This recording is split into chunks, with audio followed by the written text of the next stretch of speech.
Coming on to presentation now. So your headings should be clearly written. So people do get confused between the words, So if the question says explain, please write a proper heading and then explain. So write the heading, leave one line space, give your explanation, then leave one line of space and then go on to the second heading and the explanation. That is how you explain or comment or justify. Comment means you can give your your choice, whether you are in for the answer, or against the answer. That's comment. Justify, you just have to explain, right?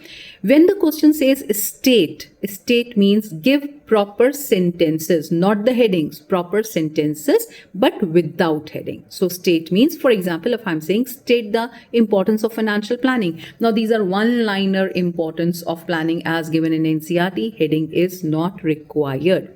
Elucidate again means explain. Enumerate means only give the pointers. But my dear boys and girls, before you go into the nitty-gritty of these words, always have a look at the marks the question carries. For example, if I have asked you to enumerate something, but it is given for 6 marks, it cannot be only pointers. You will have to give the details. Then coming on to identify and explain. When I'm saying identify, you just have to look what components are there in the question. You don't have to quote it. Don't quote. Just identify, write the heading and explain. Then quote, okay? Quote the right sentence, identify and explain. So when we say quote, you will pick up the sentence, a proper sentence, not a phrase, a proper sentence from the question, put it in double quotes. That is your quote. Then give the heading, whether it's importance of planning or limitation of planning or feature of management, whatever it is, give that heading. That is identification part. And then in the third part, you explain.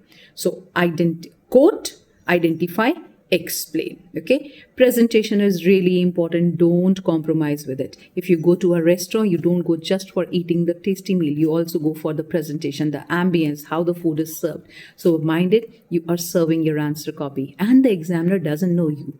You are just a roll number. So your presentation is really, really very important. And God forbid, if you get blanked out, if you feel you're not able to recall anything, don't bother. Don't panic. Don't hit the panic button because this happens. It is psychological. Just close your eyes, take a couple of deep breaths, drink some water, put your head down for a couple of minutes. When I say couple of minutes, 5 minutes, get up.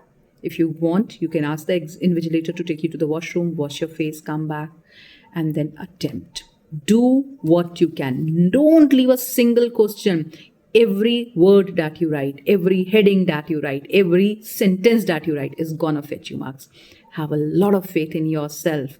And as I said, no marks are bigger than you and your destiny. No one exam is gonna decide your destiny. So have a lot of faith in yourself and chin up and embrace it. I'm very sure you're going to do very well, all of you. All the very best, everybody.